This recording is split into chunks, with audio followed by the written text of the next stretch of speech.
Magandang araw po mga kaibigan, mga lods. Samahan niyo po ako sa pamamasyal dito po sa Habit Hill. Bale ito mga kaibigan, nasa paanan to ng Mount Masaraga. Isang napakagandang lugar, napaka-presko, napakalawak. At talaga namang mawawala ang stress nyo rito mga lods pag pumunta kayo rito. Mula po dun sa parking, maglalakad po kayo ng mga 3 minutes paakyat papunta po dun sa may entrance po ng Habit Hill na siguradong mamamangha kayo sa sobrang ganda ng lugar, ng view. Kasi makikita nyo yung Diyan tayo view ng mag-start. Mount Mayon, ganun din po yung Mount Yan. Masaraga. Hingal na agad ang lolo nyo paakyat dito. Konting akyatan lang. Tanda na talaga. Kasama po namin ang aming tour guide na mabait at saka maasikaso. Ito po si Ate Jing. Kung sakali man po pupunta kayo rito, mamasyal kayo, hanapin nyo lang po siya. Talagang grabe. Sobrang ma-enjoy kayo na siya ang tour guide nyo. Punta po kayo dito sa Habit Hill. Ito pong Habit Hill ay dito po to sa Ligao City. Mas kilala po to sa tawag na Mount Masaraga. Covered po ito, bali po ang pasyalan dito ay marami, pero ito pong Habit Hill ay dito po ito 3 minutes walk lang, galing po sa parking area. 50 pesos po ang entrance. Pag po yung senior, 40 po, may discount na 10 pesos. Pag mga bata po na 3 feet below, free siya. Free po yun. Free po pag 3 feet below.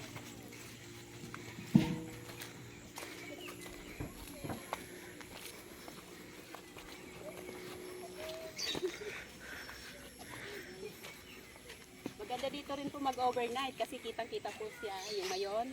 Mount Mayon po at saka yung Mount Masaraga.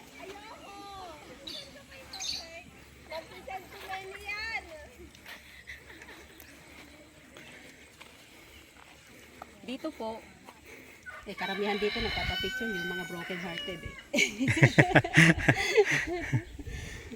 Yung mga hindi broken, ayaw talaga rin daw magpapicture dyan. Minsan na magpapapicture, hindi pinapakuha yung upuan ng sawi.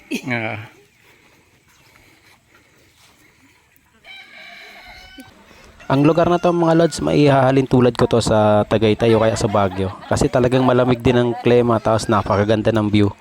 Pero eto, mura lang yung entrance dito mga lods. Talagang sobrang mag-i-enjoy na kayo sa sobrang ganda ng lugar. Sure, ang background natin ay ang Mount Masaraga. Pwede rin po yung Mount Mayon. Tapos gayahin niyo po yung dun sa Lovers in Paris. Kasi ganda eh. Opo. Awa.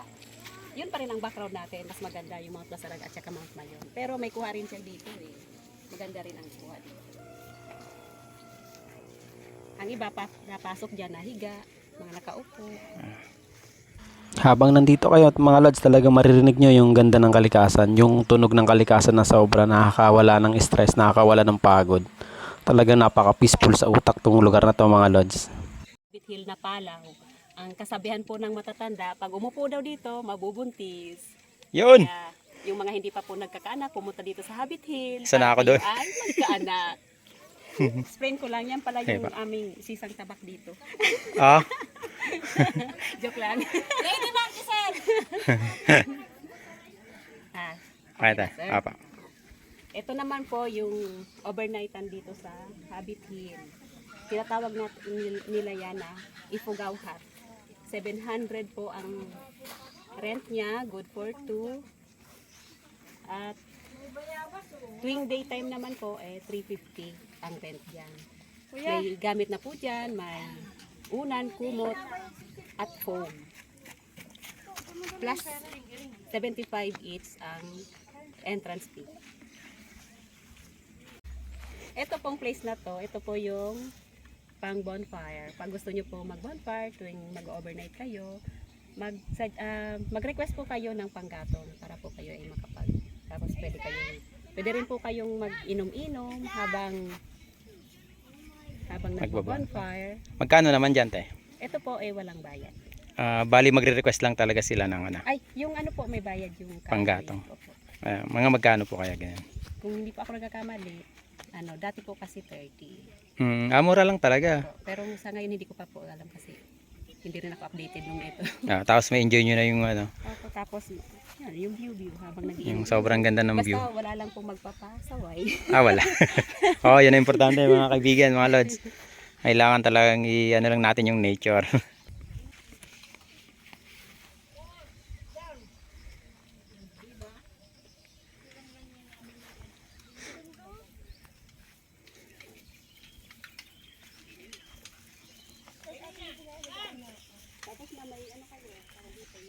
hill po, ang ibig sabihin niyan, tirahan ng maliliit na tao.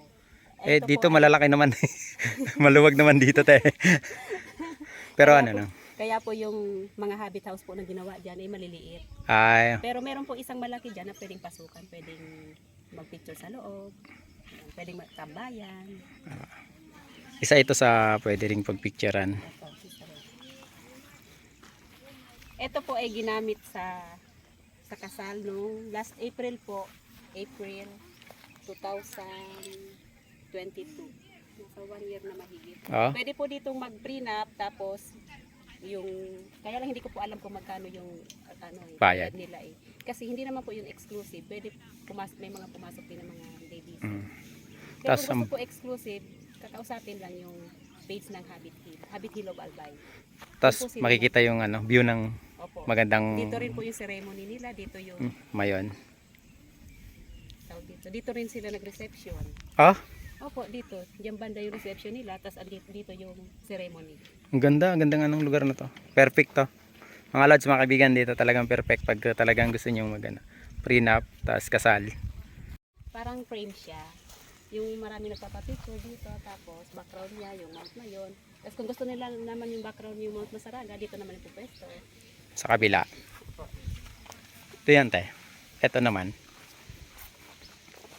Eto sir, swing lang. Para sa mga bata na mga naglalaro, tapos yung slide. Yung mga bata talaga sir, ito talaga yung para sa kanila din. At saka yung bread house, at saka yung sling shot. Ano naman to, te? Sir, buksan mo siya, pero dahan-dahan lang ha, para makita natin kung ano talaga yung makikita mo dyan.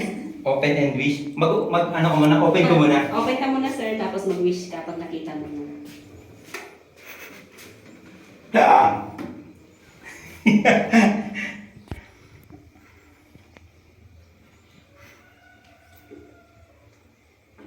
Ayan na, nakapag-wish na ako. Secret, syempre. Bawal sabihin. Bawal sabihin, Tijing.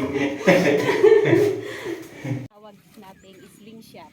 Pag umupo ka dyan, Tatapon ka sa mayon. doon ka na po pupulutin sa mayon. Kaya nakaharap sa mayon. Opo. Gingerbread. Gingerbread siya. Pero binuksan to nung December nila nilagay. Kasi parang bagay siya na laruan ng mga bata. Tapos, eto sir, may turo ako sa'yo dito sir.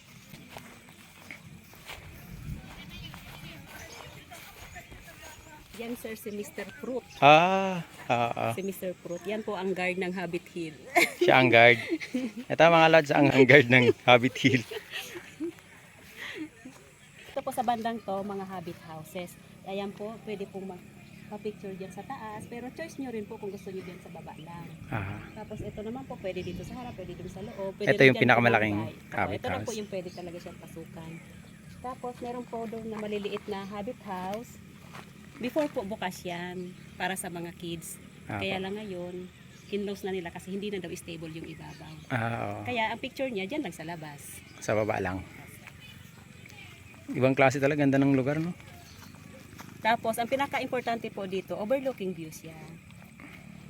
Yung Magkano nga mahilig po sa entrance dito, te? 50 pesos lang po. Punta po kayo dito sa Habit Hill. Tapos katulad ni Tsaka Ate mababait. Jing na tour guide, kayo na po bahala sa kanya. Opo, at saka po, mabait ako.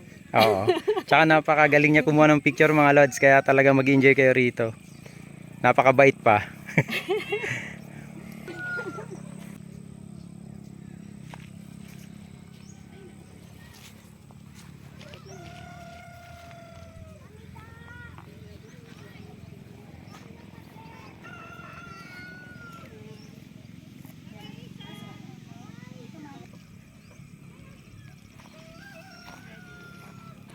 Ito po mga kaibigan, kung hanap nyo po mura at napakagandang destinasyon, napaka-peaceful at napaka-maaliwalas, napakatahimik. Dito po kayo pumunta sa Habit Hill. Napakaganda po ng view, makikita nyo yung Mount Mayon, tapos yung Mount Masaraga, tapos napakagandang lugar. Talaga namang mag-enjoy kayo rito mga lods. Talagang kung gusto nyo rin mo pa mapag-isa, pwede rin po kayo rito. Tapos meron naman po silang mga tuluyan, may mga ifugaw hut na tinatawag, doon po kayo pwede mag-overnight. Kung mayroon po kayong nililigawan, halimbawa galing kayo Maynila, talagang pagdating nyo rito, talagang sasagutin siguro kayo sa sobrang ganda ng lugar. Talagang perfect para sa akin to. Ganun din po mga kaibigan, yung kung halimbawa gusto nyong magpakasal dito, napakaganda po ng lugar, napakaganda ng view ng Mount Mayon, tas marami rin po rito mga bulaklak. Talagang eto mga lods, yung habit houses nila na maliliit, meron din po malalaki na pwedeng pagpicturean. Talagang iba, sobrang ganda ng lugar. Ito mga lods, pasukin natin ng isa sa habit houses na malaki. Ito, pagpasok nyo mga lods, makikita nyo rito yung loob, tapos bubungad sa inyo yung napakagandang view ng Mount Mayon at yung view ng paligid nitong habit house mga lods, Habit Hill. Isa na naman na magandang lugar na may pagmamalaki naming mga Bicolano, mga Albayano, dito po ang Habit Hill na napakaganda po. Talagang paulit-ulit kong sinasambit ang maganda kasi talaga pong napakaganda ng lugar, napakatahimik, napaka-peaceful. Marinig nyo po yung huni ng mga iba't ibang huri ng hayop na nakatira po rito sa paligid po ng kagubatan ng Mount Masaraga. Nasa paanan po kasi ito ng Mount Masaraga mga lods eh. Ito po mga kaibigan, yung mga nakatanim nilang mga bulaklak. Marami po rito silang halaman na nakatanim sa paikot po nitong Habit Hill. Kung sakali man po napupunta kayo rito sa probinsya po ng Albay, isa po ito sa dapat i-consideran nyo na puntahan ang Habit Hill. Pero hindi lamang po ito, marami pa pong pasyalan dito sa may katabi po nito. Halos mga 6 pa po ata ang mga nandito na pwede nyong puntahan. Bukod po doon, pwede rin po kayong umakyat ng Mount Masaraga.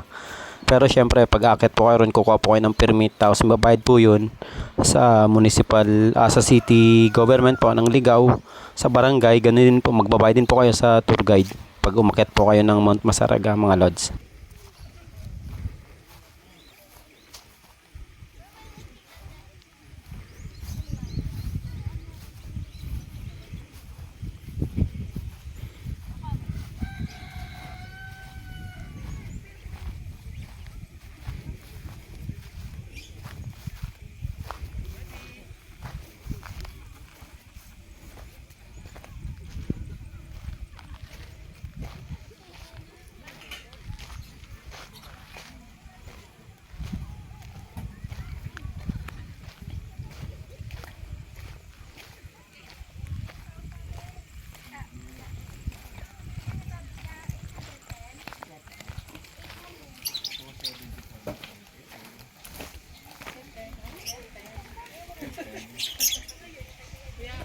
Ito mga kaibigan, ang bird's nest. Bali, isa ito sa napagandang kuhanan ng picture kasi yung background nyo po, yung Mount Mayon sa harap, ganun din po sa likod, yung po yung Mount Masaraga. Talaga napaganda ng lugar na ito mga lods. Dapat na i-consider nyo pag pupunta kayo rito sa aming probinsya ng Albay. Dito po sa Bicol, talagang grabe, Galing napakaganda. talaga sa bigas. Opo, brown rice sir. Kaya sigurado na ano yan. Po ma'am. Isa lang po. Natural sir, walang caffeine. Caffeine. Dito lang po yan sa loob ng Habit Hill.